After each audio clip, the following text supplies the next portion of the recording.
Подгорел мальчик. 2 БТР, 1 БМП там було. У нас 3 ракети. Навіть відео повне знімали ми, там де за 3 хвилини, там десь 3:30 заміною ракет 3 цілі було знищено.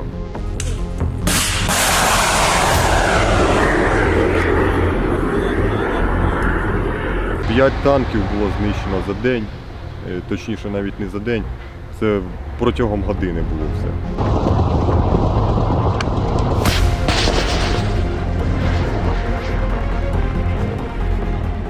Була у нас одна позиція, але там ми, на жаль, втратили свого побратима і потрібно було знову виходити на ту позицію, бо вона була тільки одна і танки з'являлися, треба було їх палити.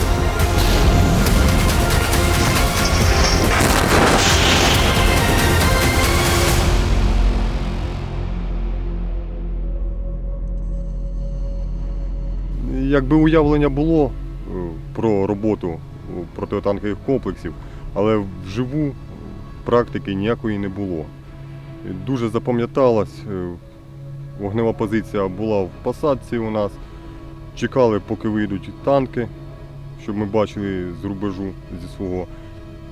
Як завжди, артилерія по нам працювала, міномети працювали, з'явились танки, довго не барились. Зробили пуск, полетіла ракета, довели, влучили в танк загорівся. Всі люди були здивовані, були задоволені. Бо до цього, тільки я ж кажу, на картинках, на відео бачили, а коли самі це зробили, у людей в очах вогонь загорівся. І почалось потім.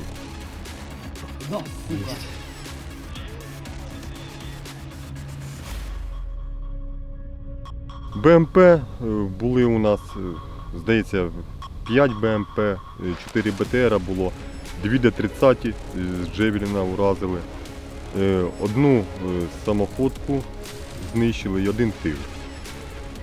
Також був випадок, в одному населеному пункті вийшли, також спонтанно, перший раз туди зайшли і сказали, треба відпрацювати, треба знайти.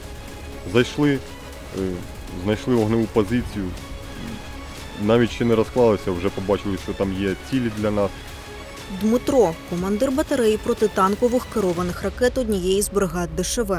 У війську з 2016 року. Служив у підрозділі спеціального призначення. Пройшов шлях від солдата до офіцера. Навчався у Національній академії сухопутних військ на факультеті артилерії. На рахунку його підрозділу щонайменше 29 знищених ворожих танків, 5 БМП, 4 БТР, 2 причепні гаубиці калібру 122 мм Д-30. 2 БТР, 1 БМП там було. У нас 3 ракети, навіть відео повне знімали ми, там де за 3 хвилини, там десь 3:30 заміною ракет 3 цілі було знищено.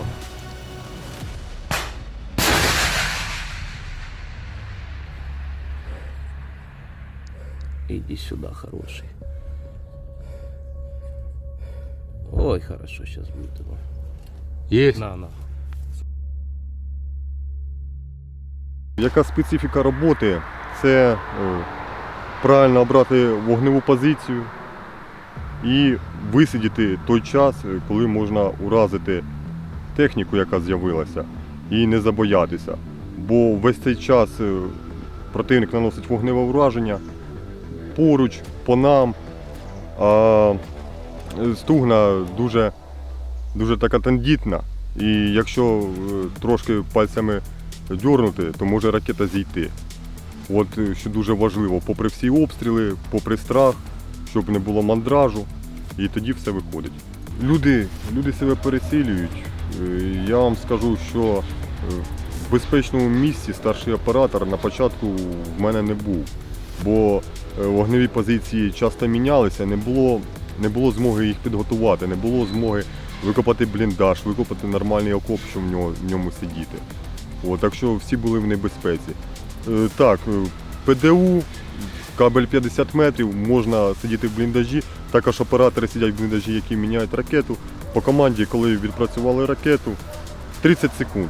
30 секунд він вибіг, він поміняв ракету і забіг назад. Звісно, страшно, можуть поцілити, може щось прилетіти. Але я скажу, випадки у нас були, і в бліндаж до нас прилітало. Всі цілі трошки пошкоджені були, але всі цілі виконували задачу далі. Але ніхто від того не застрахований. Так що всі розуміють, що в будь-який момент може щось трапитись. Всі чітко усвідомлюють свою задачу і виконують її. Хлопці вже навчені, биті, так сказати. Їх важко чимось залякати. Особливо, коли є танк, в них горять очі. Вони будуть міняти ті ракети, аби тільки акумуляторів вистачило в службі. Найрезультативніший день в мене був, також, здається, це був кінець березня був. 5 танків було знищено за день, точніше навіть не за день, це протягом години було все. Протягом години. Скільки у нас вистачило ракет, скільки у нас вистачило заряду акумуляторів на стугну, скільки їх знищило. Тобто 5 танків знищили за той день. Я скажу, що цей протитанковий ракетний комплекс дуже позитивний. Просто що там дальність в деяких випадках підтримує, це 2500 у порівнянні з нашою стугною, яка на 5 км може вражати цілі, там 2500. Але якщо цілі зафіксована і зроблений пуск, то в танка шансів ніяких немає. Тобто я ж кажу, коли стугною ми потрапляли, танк може від'їхати, екіпаж може бути цілий, але коли потрапляє Джевелін, там вже нічого живого немає, і танк вже не відновиться. Тобто там 100% знищення. 100%.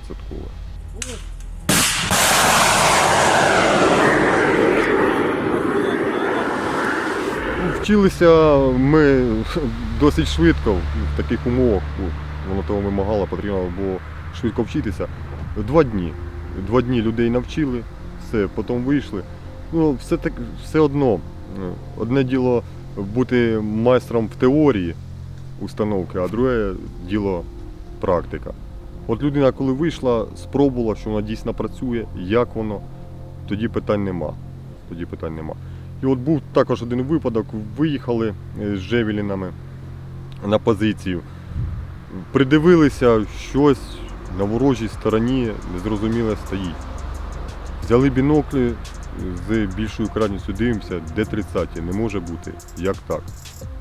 Ми тут, відстань 2 кілометри, Д-30. Одна приведена до бою, інша в складеному стані. Ну, що робити? Також ціль. Зафіксували, вийшло зафіксувати, зробили пуск, знищили одну Д-30, потім по іншій і другу Д-30 знищили. Отак от нам підфартило, можна сказати. Саме страшніше було, саме складніше було для нас, це була у нас одна позиція, але там ми, на жаль, втратили свого побратима і потрібно було знову виходити на ту позицію, бо вона була тільки одна і танки з'являлися, треба було їх палити. І от важко було пересилити себе, людям пересилити себе, вийти знову на те місце. Але брали себе в руки, виходили, звісно, було страшно, ці спогади неприємні.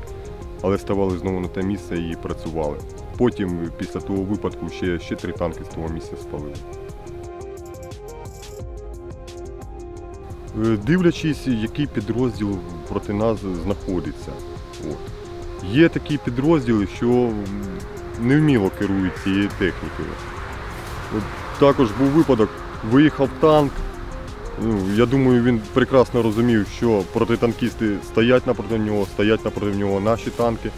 Він просто відкрив люк, визирнув, подивився, чи там все нормально. Якраз в цей момент полетіла ракета, люк закрити він не встиг. Тобто такі випадки. Також мінний шлагбаум лежить на дорозі, просто їде на нього. Але безстрашні вони якісь були, що також нас дуже здивувало в одному випадку, коли один танк підбиваємо, танк горить, його оминають, підривається на мінному шлагбаумі і знову його оминають, знову палимо ще один танк, знову ті танки обходять. Тобто один випадок був, коли не відступали, спалили півколони, а вони все одно йшли вперед. Я думаю, це все ж таки через те, що в них немає вибору, і коли взяли полоненого танкіста, Ну, не ми взяли, але там наші люди спілкувалися з ним. От, так він говорить, що у них в першому танкі їде командир полку танкового. От. Тобто, я думаю, коли їде командир танкового полку, то в принципі вже втрачати немає що.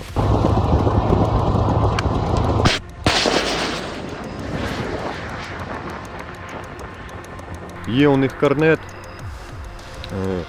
Корнет дуже схожий на наш Корсар, але там дальність така сама, як і у Стугу. От. Відмінність і особливість в тому, що біля корнета, як біля Корсара, як біля Фагота, треба знаходитись біля нього. Треба дивитись візир, тобто знаходитись біля самої установки. Стугна дуже великий плюс. Установили ракету, залізли в бліндаж і спостерігаємо. Це головна відмінність. А так, протитанкові ракетні комплекси, вони в принципі всі однакові. Всі однакові, просто або вони на лазері, лазерним променем ведуться, або вони ведуться проволокою. Як Фагот, як Мілан нам присилали з Міланом, також працював гарна річ. От. Тобто у кожного є свої мінуси і свої плюси. Я можу сказати, що не такі вже вони і сильні, і славетні, як здавалися. На початку, чесно скажу, страх пробирав. Чесно, друга армія в світі, Росія, велика армія, навряд щось вийде. Але почали робити, почало виходити. Тобто там такі ж самі люди, так же ж само бояться, так само вони в деяких випадках втікають, роблять незрозумілі дії, помиляються. Тобто нічого особливого про них сказати. Так, да, є певні підрозділи там, де підготовка на вищому рівні, але і у нас таких підрозділів достатньо. Все впирається в кількість техніки і озброєння. Треба дивитися справді в очі, у них її справді більше. Звісно, бояться і по перекладам вони знають, що проти них десантники і нічого вони зробити не можуть. Різну тактику обирали, але не виходить в них. Дуже слабо просуваються або взагалі не просуваються, відтісняють.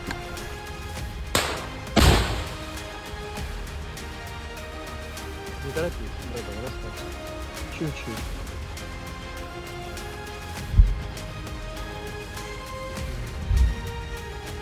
Пах, сука! Юра, сворачивай. Воїн – це я.